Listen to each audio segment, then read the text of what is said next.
Just let us know. Oh, no. All right, we're back. We're back live. Again, this is Representative Val Okimoto from District 36, Mililani Mauka, Mililani Town, and YPO Acres. And we apologize for any little technical glitches that we may be experiencing. I want to first of all thank my team. They're working so hard. We've been working on this for a couple of weeks, and what you see with me and Rep. DeCoite sitting in front of you right now is just the efforts of the hardworking team that are working in the background. So thank you, team. We apologize for any glitches. This is our first time doing it completely. So if we run into any technical difficulties, we apologize. We're going to work hard to try to figure out how to make it work. But I am here. I'm grateful once again. I'm so grateful to have my friend and colleague from the House, Representative Lynn DeCoite from Molokai. What number is your district, Lynn? I don't even know. District 13. District 13, see, so she's one of the early districts. And you also said you cover part of East Maui? I have all of East Maui, which entails Paia, Haiku, Kianai, Kipohulu, Hana, and Kaupo. And then I also have Molokai, Lanai, Kaho'olawe, and Molokini. Wow. Hey, there's Congressman. There's Congressman. Congressman Thanks for joining us. We had our little technical difficulties, and we hope that will be the end of it for tonight. No promises, but I'm super thankful and honored. We're so grateful to have my congressman who covers our district, Congressman Ed Case, and we welcome you. We thank you for joining us. I wanted to quickly introduce again Representative Lynn DeCoite, and we have Kealoha Lindsay joining us, kind of as a moderator. So my goal for this was, we had outreach from my district asking about doing a town hall. And those of you who know me, I work hard, but I also like to just relax when I can. So I want this to be more of a conversation versus a forum or a panel. So kind of wanted it to be an open discussion to discuss the aspects of our COVID-19. And I mentioned earlier, we talked about it before Congressman Case came on, but we unfortunately will not have Dr. Kishimoto with us tonight. She will hopefully be joining us in the near future.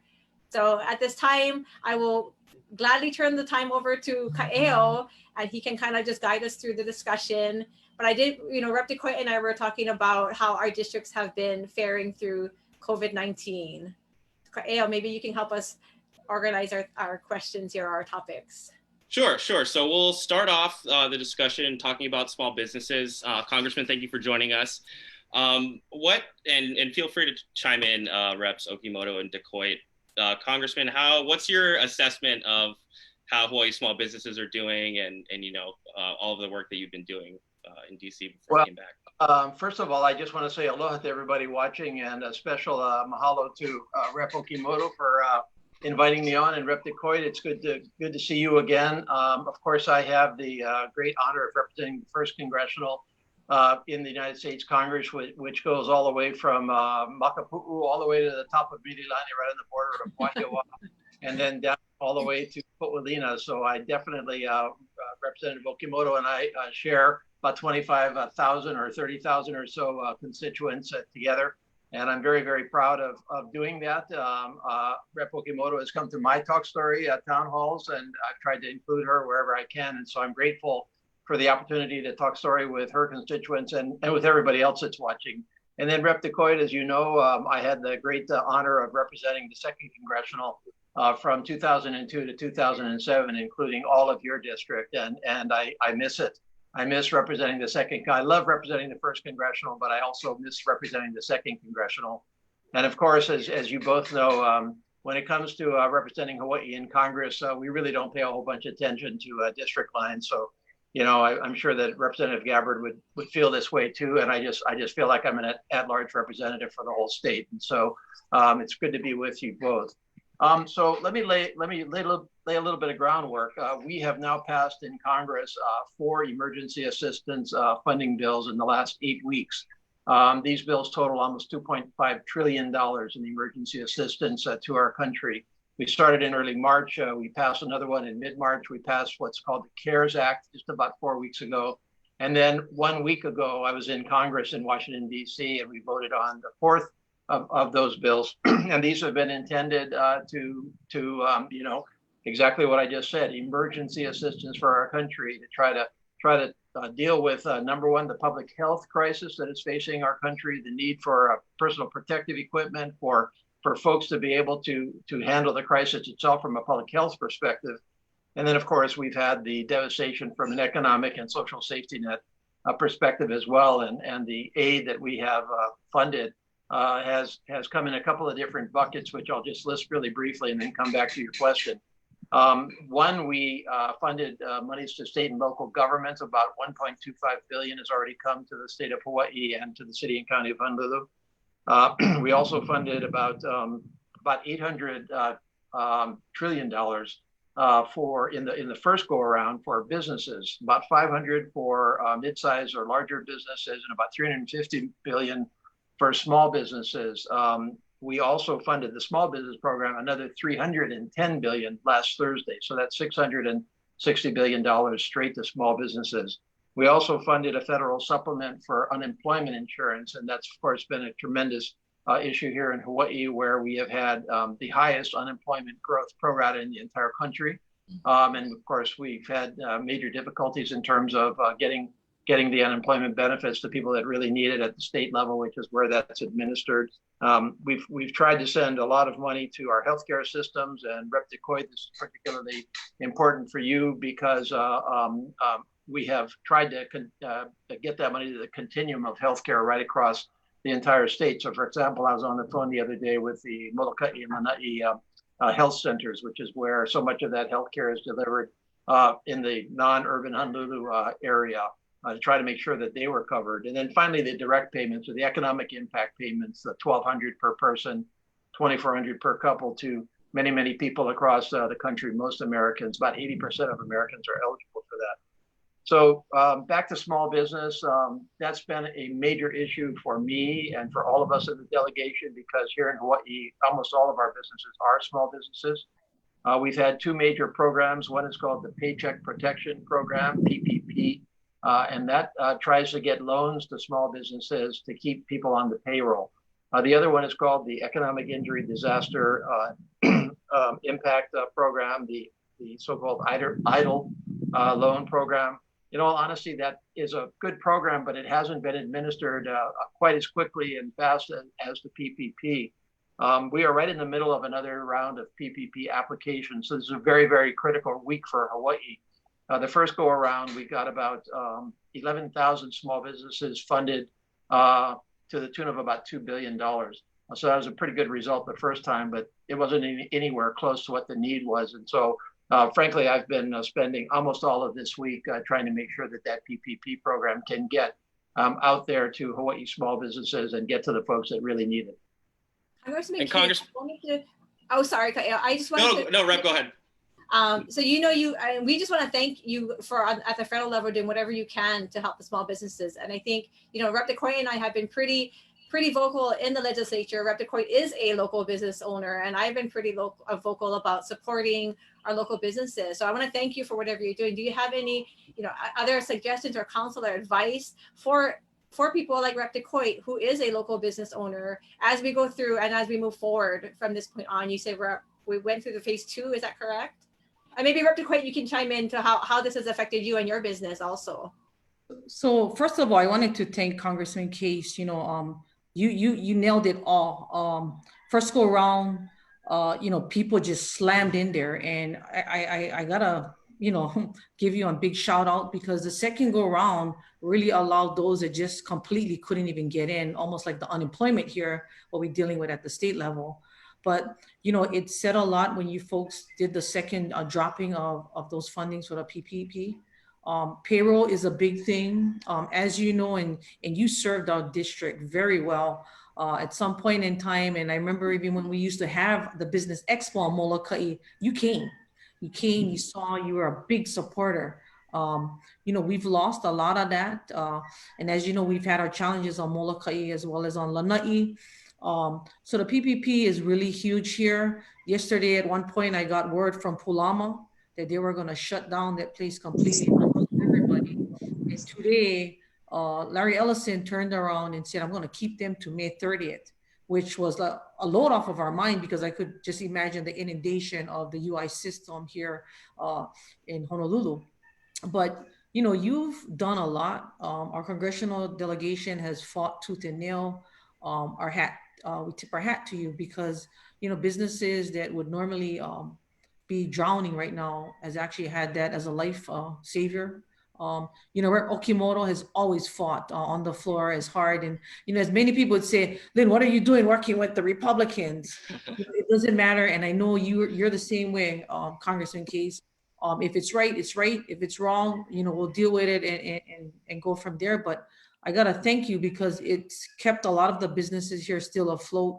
And that extra has helped the UIs and so forth, and the extra stimulus that what you guys have done also. That extra $600 a month has carried many well. The UI system has been inundated. At the same time, Senate side has put in 36 of their people there. And for the rest of everybody to know that they have slammed through a lot of those claims. I had some of the guys on Molokai put in a week ago and are receiving UI checks as well as the stimulus added. So thank you. Thank you for that, Congressman. And of course, Rep. Okimoto, you've always been stellar when it comes to stuff about business in your district. Yeah, and as a freshman legislator, it was a little daunting, right, Rep. DeCoite? I would stand up and think, oh man. But I've always fought because I'm a local kid. I grew up on the neighbor islands. I fight for what I think is right. And you're right. I love that I can work with people. It doesn't matter which party we belong to, really. When it comes to the issues that protect and provide for our people, that's what gets me, motivated each and every day. So I appreciate you guys working with me on this. Thank you. Yeah. In terms of your initial question on how to help further with small businesses, I mean, the main thing I would say is just keep on trying to access the Small Business Administration loans. That's really the most immediate, and it's been frustrating. Look, I'm not going to sugarcoat this. The demand for these programs across the entire country and here in Hawaii has just been immense. And for those of you that know the Small Business Administration and their loan programs, they're not used to this at all. This is not a large federal agency, and yet we've asked them to handle one of the largest and most important jobs in the federal government on a very short time window. They have made more small business loans in the last couple of weeks than they did in the previous 20 years. And so that'll tell you some magnitude of what we're asking of them. And it has been very, very much a problem. And we have all tried to work with the Small Business Administration as well as our local banks and credit unions and community financial institutions to make sure that the maximum number of small businesses can actually apply and get approved and get funded. So like I said, we got about 11,000 the first time around, but when we closed that funding down, well, we didn't close it down, it got exhausted. That $350 billion went in 2 weeks. In Hawaii, at the time, there were another 11,000 over and above the 11,000 that got applied, that got approved, already waiting in line. And so this time around, of course, those 11,000 are still waiting in line, and we're fighting to try to get them funded. But there's a whole bunch of people that just didn't get the word or weren't able to pull together those kind of paperwork or relationship with a lender. And those are the ones that I'm really kind of worried about the most, is the folks that maybe they don't have an established relationship with a lender. Maybe they don't. Maybe they operate on a really kind of on the edge, and so their ability to get a loan to start with is maybe a little bit lower, and then they just not used to going through the process of applying for the loans and gaining them, and so there's a whole segment of our community here that I think is really exposed still, and those are the folks that I worry about everybody, but I really worry about maybe some of those folks that don't have that access. And so what we're trying to tell people for that is, please, if you are a small business, and by the way, when we're talking about a small business, it also includes an independent contractor. So in other words, it's just you in the business, a sole proprietor, single person LLC. These folks are eligible just like a 500 employee small business for this aid, and so what the federal government helps to fund throughout the state are resources for small businesses to contact for help. So these are the small business development centers. If you are a minority business, which many are in Hawaii, the minority business development centers. If you're a woman-owned business, we have the Women Business Development Center. If you're a veteran-owned business, we have veteran business development centers. And these are folks that are there to kind of cut through this all for you. So if you don't have that existing access, that existing relationship, that existing knowledge of how to go about applying for a small business loan, these folks are there to help you. And I will reference my website right now at case.house.gov, case.house.gov. Right on the front page is a link to a bunch of COVID-19 related stuff, including these small business programs. And right there on that front page are these development center contact information. So I would encourage anybody out there who is in this situation of a small business struggling to stay alive and needing needing a lifeline to go to that, call those folks and see whether you can get yourself in line for a small business loan, which becomes a grant, by the way. So a loan can convert into an outright grant as long as you keep people on your payroll for a certain period of time. So this is about payroll protection. And so the reason that we are giving this money to small business is not so you can use it on your own salaries, and that it's conditional on keeping people on the payroll and off the unemployment side of things. That's good. I want to quickly thank those, when we publicize this, we ask for any questions to come our way. So I want to thank those who submitted questions or topics. I'm going to quickly turn some time over to Kaeo. Maybe he can kind of share with us some of those insights or questions that were brought to our attention that you wanted, as the public wanted addressed tonight. Sure. I think one thing that a lot of folks have been wondering, especially here in Hawaii with our housing costs and everything, what are some of the federal protections on mortgages and for renters? So in the CARES Act, we actually did try to address these critical issues for many, many people. And what we basically said was that first of all, we set up suspension of mortgage payments of 180 days, up to 180 days, if your mortgage is federally backed. And that means that the federal government, essentially what that means is the federal government is guaranteeing the mortgage to the lender. And many, many mortgages throughout Hawaii are federally backed. About 70% nationally are federally backed. So that's a mandate to those lenders that they must give you forbearance on your payments. And we also set up a no foreclosure in those situations.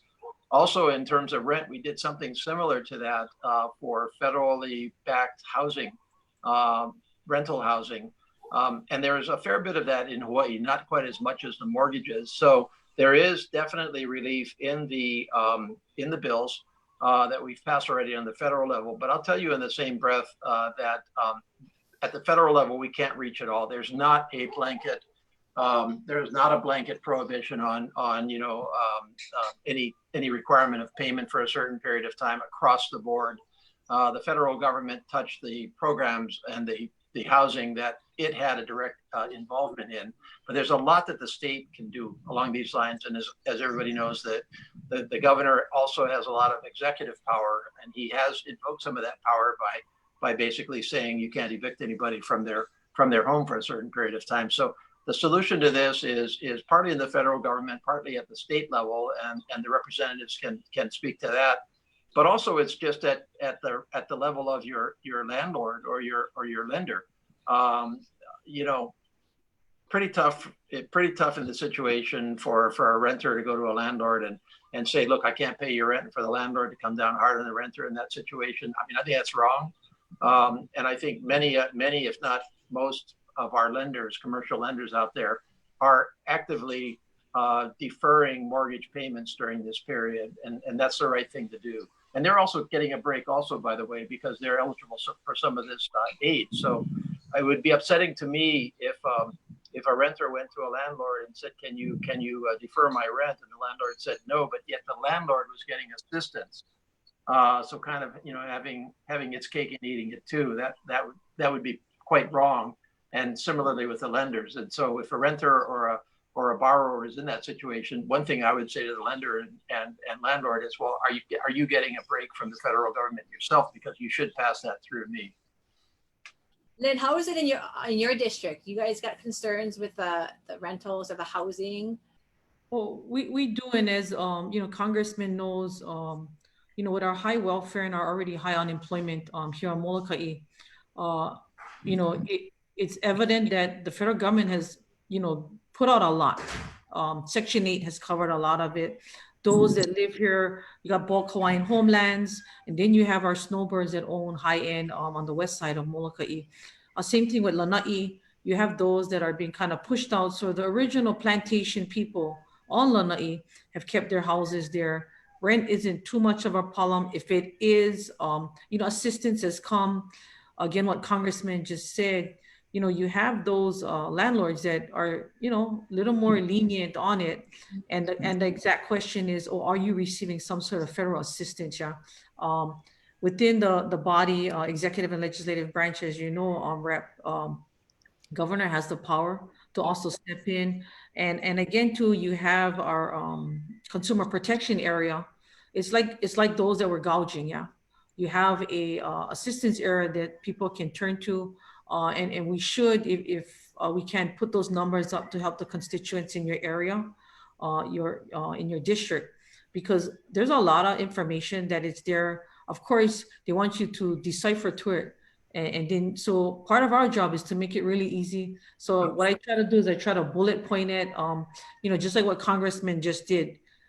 He doesn't go through all the mumbo jumbo of his emails and stuff. It's like, boom, in your face, right there. There it is. Just tap it. So what I tell people is that go to those that can help you. And for those that have gone through, even like filling out the paperwork on the payroll paycheck, it was pretty simple, because I hate doing paperwork, as you know, at the legislature, which is why we all depend on staff. That's why you're Rebecca. If we bullet point that and then, we push that out, it makes it that much easier so they don't deter from it. Because even with the PUA program, you're talking about independent contractors, self-employment. There's a big dissemination there. And I knew we had this discussion with the chambers. An independent contractor could really nip you in the butt if you filed it the wrong way. But you have an opportunity here for everybody to get something, which is why the whole stimulus package was brilliant. Mm-hmm. The extra $600 when you talking about filing unemployment and the $600 on the side, really too, I believe, and correct me if I'm wrong, Congressman, was to help with the offset of the rents and the mortgages to carry us over. So I believe it's about 13 weeks out of collection on the $600 a week. Now, we cannot forget this part, that if the employer does call you back to work, right, eventually the state, as slow as we do move, it'll catch up to you. So the money is good at the $2,400 for 13 weeks. But if you're called back to work and you refuse that, don't forget when the employer files and said, no, I offered the work, person refused, eventually you're going to have to pay it back. And as we know, the state has taken out a loan to cover the offset of unemployment. I think this month we took out a loan of $500 million. Come next month, we're looking at dropping an extra $800 million to cover unemployment. Our budgets have not been settled, as most of you know, because we're in recess. And for yourself and myself, Rep, we gotta figure out when we go back into session, where will that leave us and this economy trying to come back to the normal stage, which all of us know it won't be normal. It won't be normal, but we have to prepare ourselves. Which is why I gotta kudo you for having the meeting and just taking up time of Congressman Case, because he fought like hell for us on Molokai too. He's provided well, and I know he's providing well for all of you guys there, because he knows what he's talking about. This ain't his first rodeo, so you better believe this package, he had a lot to do with it up in Congress. So kudos to the both of you. I gotta second that. So he sends either a representative to our neighborhood board meetings, or he's held talk story hours in my district. So I'm very grateful. And yeah, I know that you're super busy, Congressman Case, so thank you again.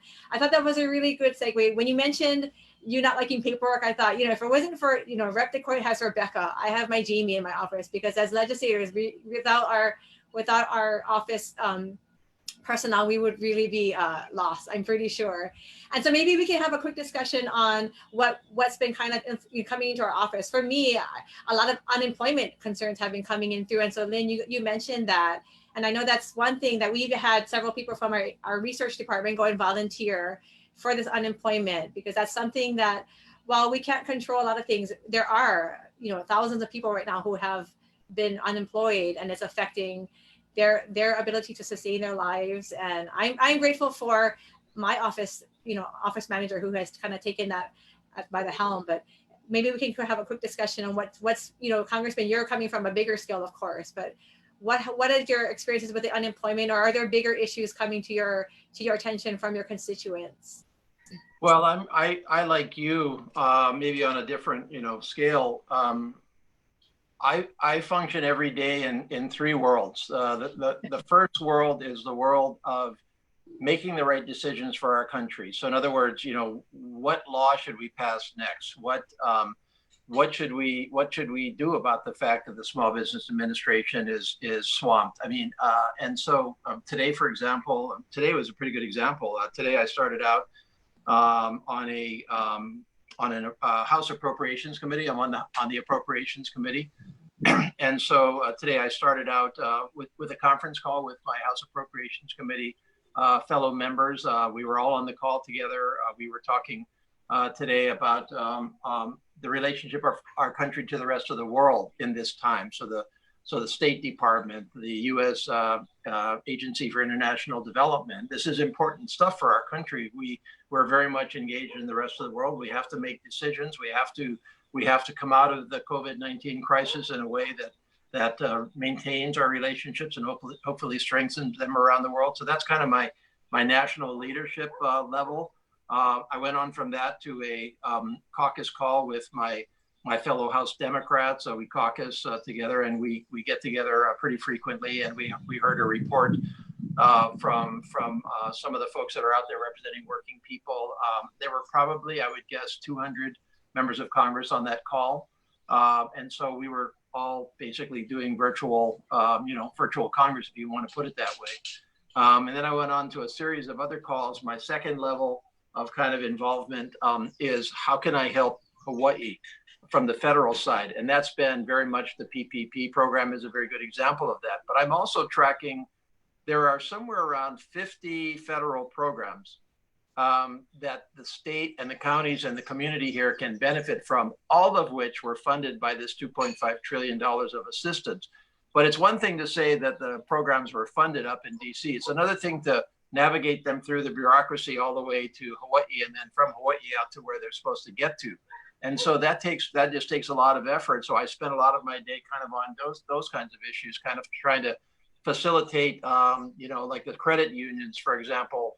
They had a question about whether they could do the PPP program for new members. They thought they had to wait for a while. We sorted that out with Washington. No, they didn't have to wait. So that's a few more people that can apply for small business assistance. And then the third kind of level of my job is individual assistance. So, while I'm busy being the national leader and busy trying to advocate for Hawaii and Washington and then back here, there's still a whole bunch of people that need help with their individual issues, whether it's, Social Security or veterans benefits or a guy that felt he was wrongly laid off from TSA at the airport and wanted some intercession. Those are all things that are on my plate too. So every day, my staff in Washington and here, and I have the same feeling for my staff. I have an incredible staff. They're all teleworking. They're all on the job all the time. I get up very, very early in the morning because Washington is already operating, right? So I'm on Washington time in the morning, and then I go through the day and I kind of cover my Washington staff all the way through. And then, somewhere around 8 o'clock, my Honolulu staff comes on board and they have to stay with me all the way through. So it's never sweet. Intense. But the point is that the involvement is pretty much across the board. The areas that people are particularly concerned about are exactly what we've been talking about. Folks are very concerned about getting small business assistance. They're very concerned about the unemployment benefits that they're unable to get. They're unable to even get through to the unemployment office to ask their questions. We have the direct payments going on out to most Americans right now. We're probably about halfway through, and so many Americans, including people here, have gotten their payments, and the people that haven't are asking, well, why don't I have my payments yet? So that takes up a lot of time. And then a lot of people just plain want to understand a little bit more COVID-19 you know, what is actually going on from the science. They're interested in the vaccines. They're interested in that development. And then of course, obviously, everybody is interested in, well, how can we open up again? What's the right way to open up again? Because we all, you know, have been sitting at home for 8 weeks, and you know, most of us want to get back to that other world. Although this is pretty, I'm coming to my house and I'm kind of like everybody else, and I'm kind of getting used to just kind of, you know, getting up in the morning, and my commute is 10 feet. I'm sure Lynn doesn't mind not flying back and forth. Your commute is kind of crazy. Well, I get stuck in traffic, but actually Rep DeCoite has to leave an island to get over here. So, yeah, but the thing I like about here is that I still beat you into work, even though I get that happy. And I get to nap on that plane while you fight that traffic. So, you know, it has its pros and cons. But, you know, Val, I got to tell you, for those that have been, and I know that we've struggled a lot with UI, you got to remember, and it's no excuse, UI has taken in over 300 something thousand applicants. And the problem that we had is, one, we never had the manpower for it. We never expected this. So everything is new to us, right? You know, like you get up in the morning and of course everybody's like, hey, where's my unemployment check? And, you know, to say the least, we're taking HR of unemployment and now having to answer those questions. But many of those that have actually tried to do it, you know, they went in, they couldn't get it. So they did it again and it became a duplicative claim. I mean, application going in. So those were literally kicked to the corner. So you kind of went into a pool for those that didn't understand what's going on. And that's no excuse, which is why they kept bringing on volunteers, and those volunteers had to be trained. But you got to remember, as they moved across the board, they go into a problem filing section. So if you rushed through the application part of filing it, you put in the wrong social security number, you somehow had the wrong date on separation. Now you were thrown into another area where your claim did not move forward. You also got to remember, when we fill out those claims forms for unemployment, if you come to the part where it says, have you done a job search? Well, for those that, you know, and people are just sick of the politics, right? Everybody is, I don't want to listen to them guys. I'm tired of listening to them. I just want my paycheck. Well, governor did come in and governor said, we're going to waive that portion of it. So literally what I tell people, and I shouldn't say this, but I'm going to say it. You have to lie on that application to get your application on the claims to move forward. So when they said, did you do a job search? You got to say yes. They say on the resume part, you know, do you have that? You got to say yes. There's 3 portions of that area, and you need to get that out to your constituents. It has bottlenecked the entire system. And then for those that didn't qualify, because some employers haven't paid into the into unemployment yet, because for whatever reason they were below the average. I think it's some 30 something thousand per quarter or something like that. If they hadn't paid into the system, they go into another pool. And while you have those that are self-employed, the independent contractors and so forth, you then get kicked to the pool section of this, where it's a different section for them to apply for themselves. So today, I think they processed something like, well, this was 3 days ago, well, 64,000 that was actually paid out. And then as they brought in, I think there was so many people that came out of the Senate side to help do the volunteering. They've processed, I'm told, another 30,000 applications. You have still in the backlog over 200,000, or maybe 180,000 of those applications waiting there. And believe me, they're starting to get these claims moving faster. My son's was one of those that did file a claim. Of course, he's a unique situation. Well, I shouldn't say unique, but as you filing it and you say you're working 2 days to this week, you have a separation, right? So when you fill out that form, in the beginning, they were waiting for us as the employer now to match that form up, right? Well, that went out the door. That's out the door. So they're just trying to make sure the duplication is not there.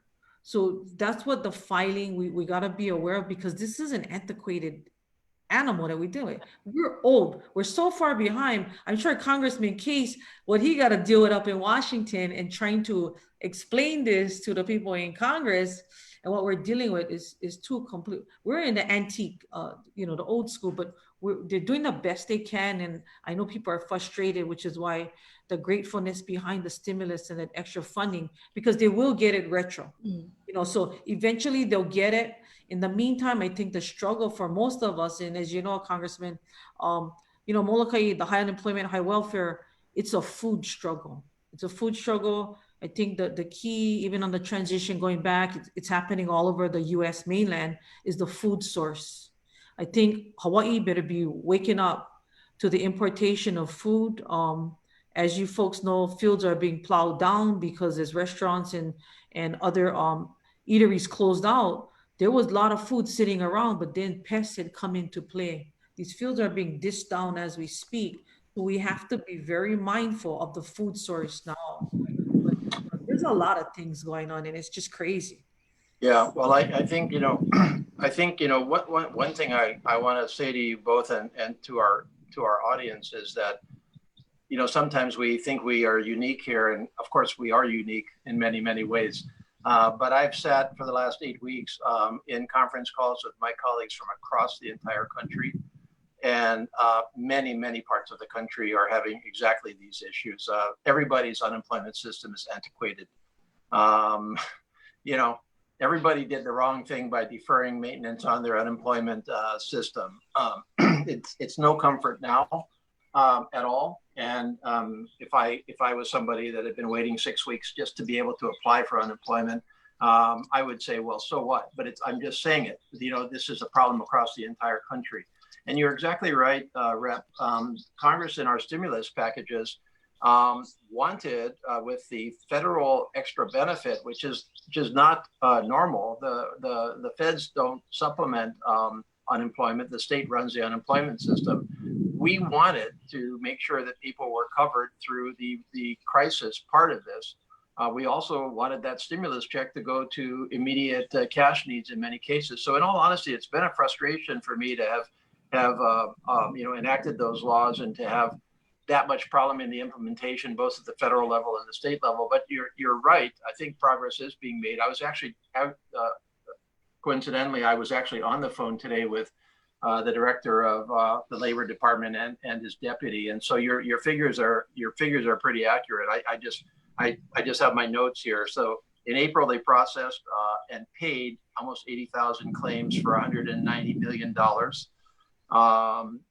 In the last week, the claims that got kicked out for errors, 78,000, they got that down to less than 20,000. So they're making headway there.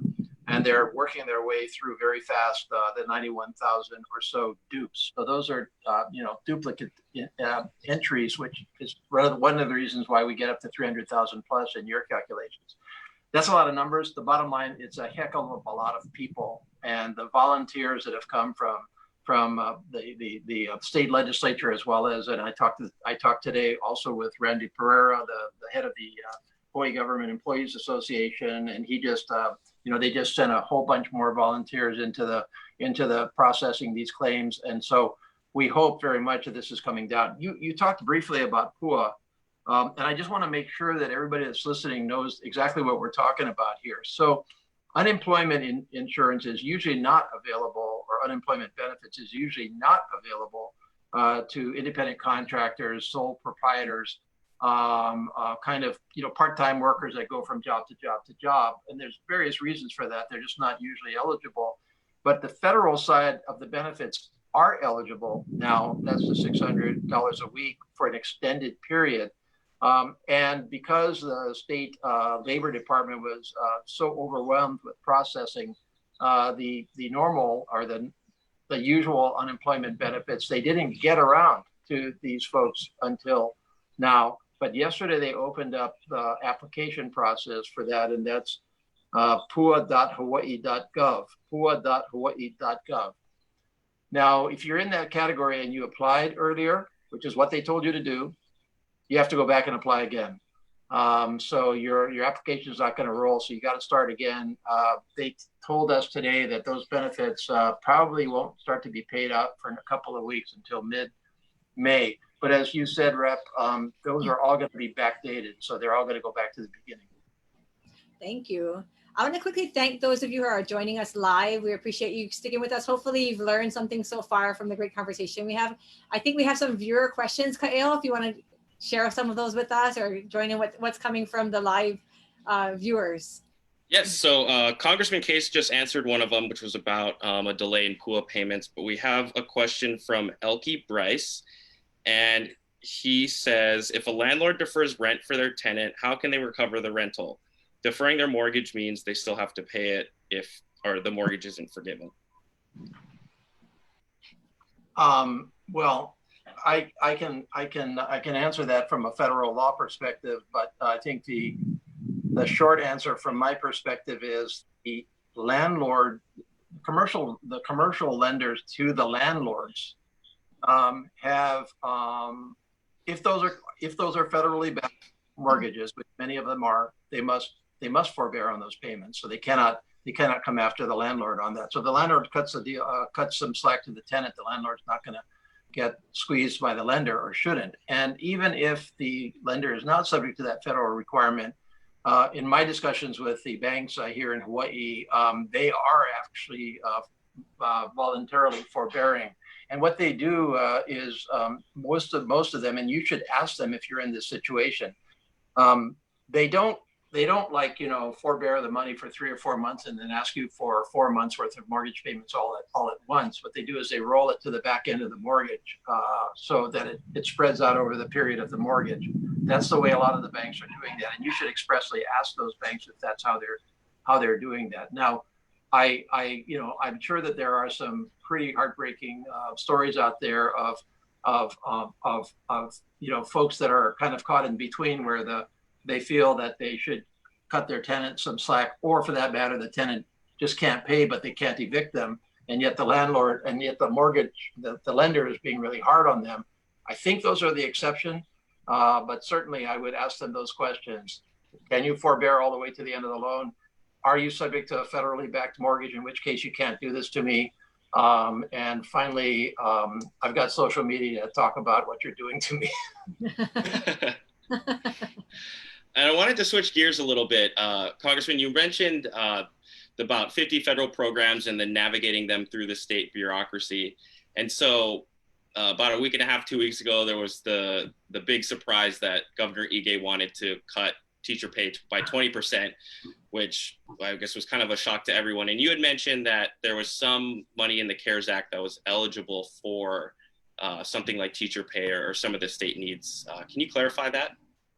Yeah, unfortunately, that's one of those situations where what I said and what got reported didn't exactly line up. What I said was that there was a fair bit of flexibility in the CARES Act for how the state and the counties, the city and county of Honolulu, could utilize the direct payments down to the state and the city and county. And that's what we intended. We wanted it to be pretty flexible. So if they, for example, the state, one of the reps was mentioning earlier about the state loaning money to the unemployment fund. Well, the state has considered just depositing some of that federal money in there as opposed to loaning it and having to pay interest on it.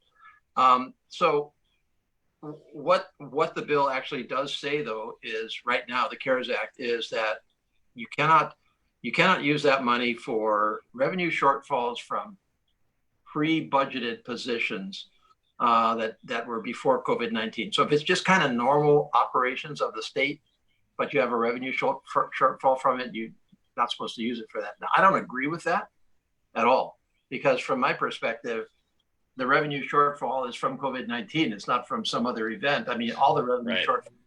So I didn't agree with that in the CARES Act. And as a matter of fact, in the bill that we passed last Thursday, we in the House made a very concerted effort to open up that flexibility.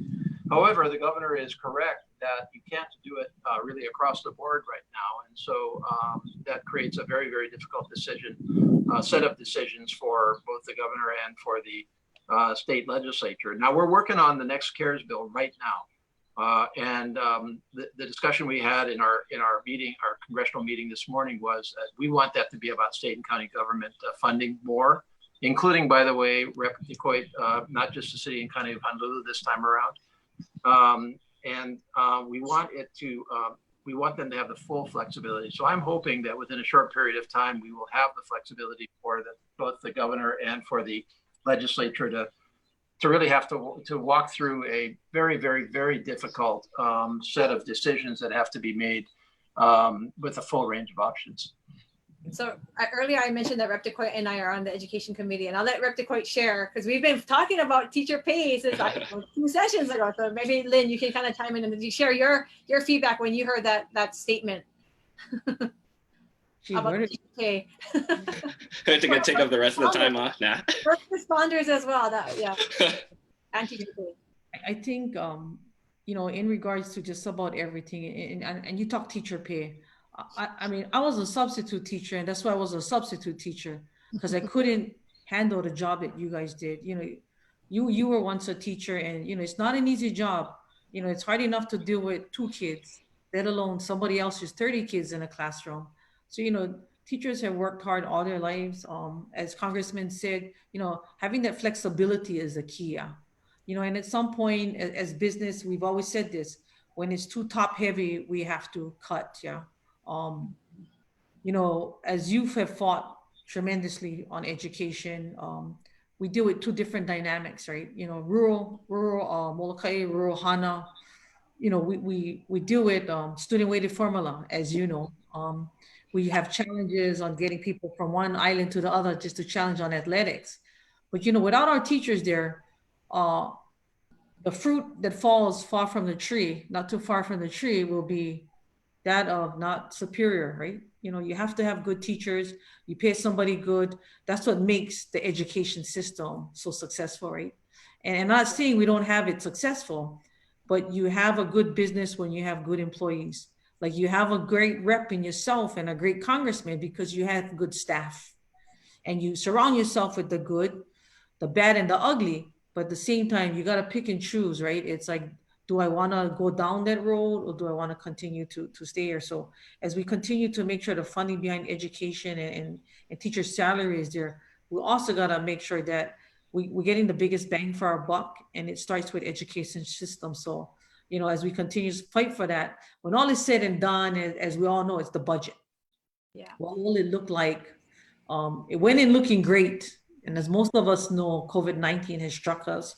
It now becomes the priority of the health, safety, and well-being of the individual and the state of Hawaii, as well as the nation, yeah. And the decisions are gonna have to make the day we step back into that building on where do we go from here? Will there be a penny left? How will we convert back into society? And the same challenges in Congress or Congressman's case guys are gonna be dealing with. But you gotta admit, I've learned a lot coming on this tonight, just hearing on Congressman Case. He shared more in this less than an hour that we've been on here than anybody else. And I got to tell you, Rep, is bullet point. I threw it in your chat for the poor.hawaii.gov. Yeah. For people that want to get on, make it easy. Make it easy for people. And that's why we have our staff. They're there to help you and your district, and for all the viewers. I mean, there's things that people might be too shamed, too frustrated. That's where you come in. You've always been aggressive, Rep.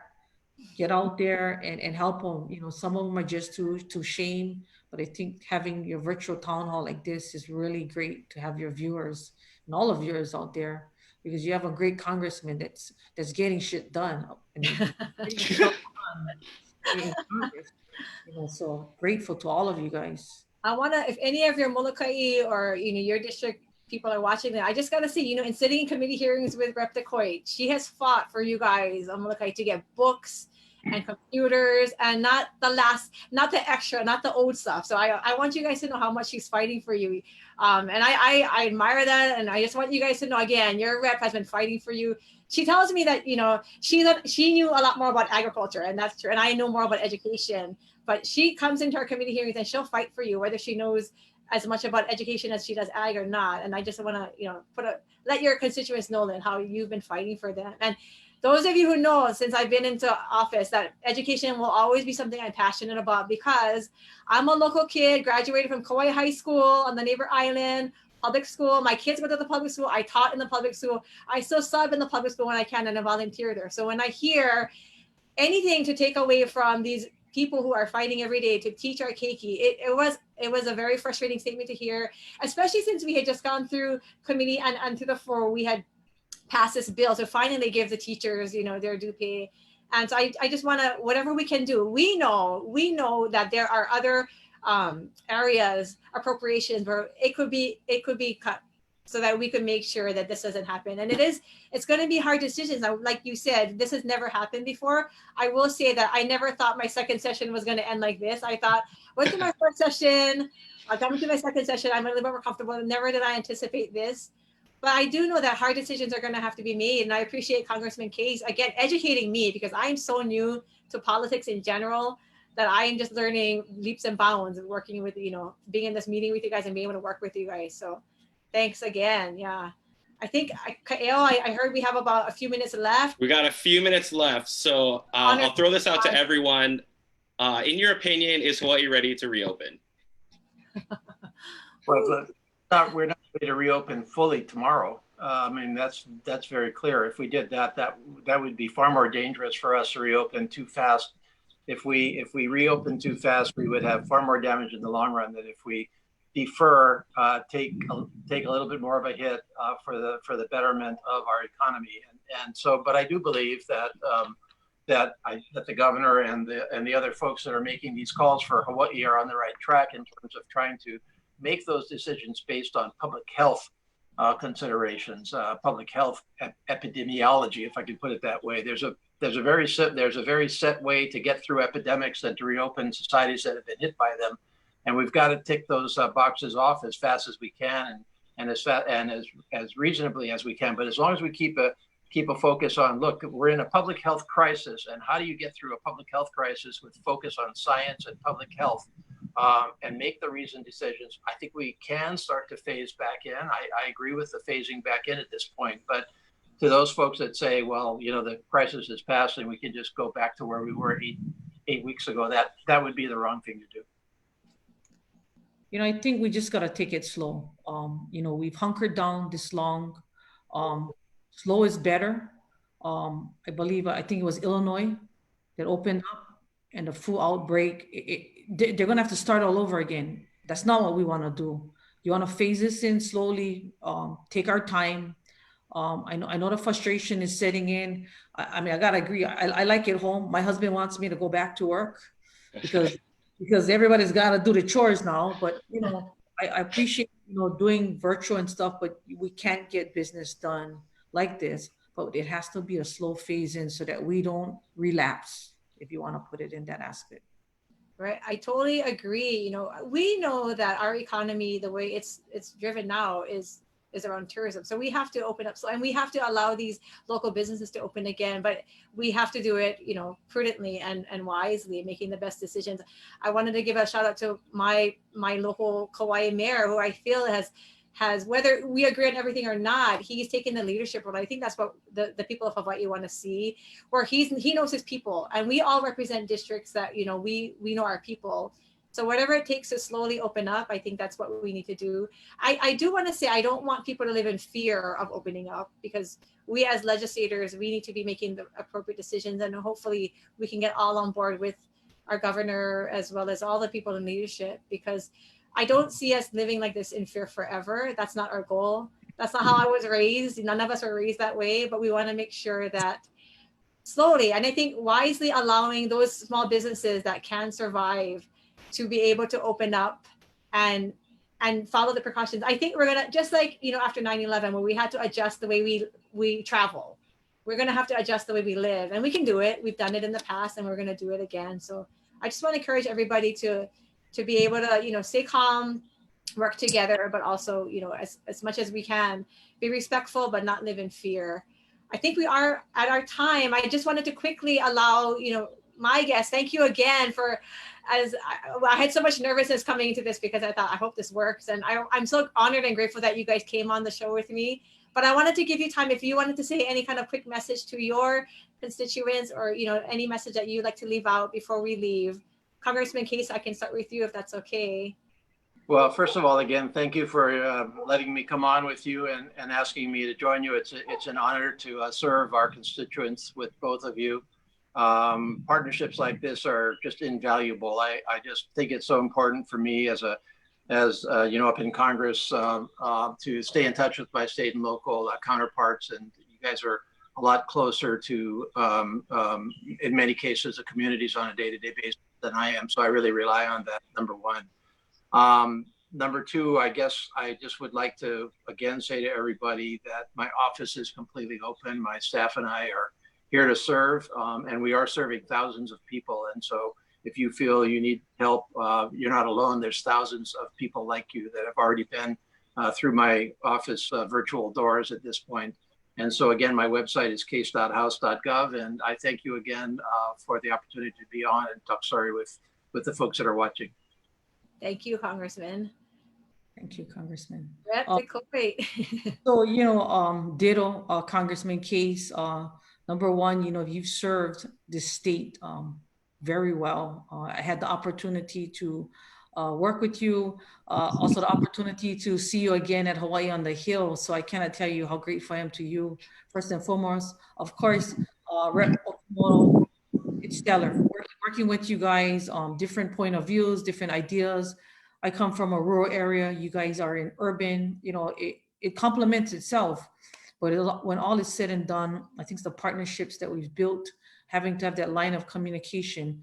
And I tell you, Congressman, you take everybody's emails, because I mean, we can shoot you an email and you respond. So, you know, your staff, I commend them as well as yours, Rep Okimoto. And likewise, you know, whether or not I'm there or not, you know, I'm always there to support. And, you know, you guys can always contact me at repdecoite@capital.hawaii.gov. No matter what the subject matter is, if we don't know it, we have the resources or the direction of where to point you. But I'd just like to say thank you guys all for just staying safe, keeping that social distancing, and, you know, just have aloha and respect each other. These are trying times, but, you know, we're all in it together. And, you know, God bless you all. And of course, an honor to serve with the both of you here as well as your staff. So God bless you guys, and thank you for having me on. Thank you, Lynn. Want to thank Ka'eo, especially for being on here with me as probably moral support more than anything, because I was a little afraid to do this. But I'm just grateful again. I want to thank the both of you for sacrificing. I know you're both so busy and taking the time to be on this, you know, first virtual town hall with me. I want to thank again those in the background, our communications team. I'm going to say your names. I know you don't want to hear it, but Tom, Josh, Jamie, Eric, Ka'eo is here, and all those who helped to make this possible for us tonight. Our office, like Congressman Case and Rep DeCoite mentioned, is still open, even though we're not physically always in the building. You can contact me at repokimoto. Oh, is it at Capital? Yeah. Capital. Rep Okimoto at capital.hawaii.gov. Man, I should know that by now. But we are taking the calls, our emails, and anything that, you know, you guys need help with, please let us know. You can also, I give updates through my social media on Instagram and Facebook, as well as Twitter at Rep Val Okimoto or at Val Okimoto. But I'm going to continue to serve. I'm learning so much. I'm thankful again for this opportunity. I have to ditto what Rep DeCoite said. You know, us local kids, we grew up a certain way, and we want to teach and remind people that this is the Aloha way. This is the Aloha spirit. And we're going to come through this together, working together, not attacking each other. That's not how I was raised. My parents and grandparents didn't raise me that way. And so I want to just remind everybody that as we go through these trying, uncertain times, that we're going to remember that we're all Hana and we're going to come through it together. So Ka'eo, you want to say anything before we go out? I'll say. Hey, I just think it's cool that I'm the only non-elected official on here. So thanks for having me, Rep. It's an honor to help out.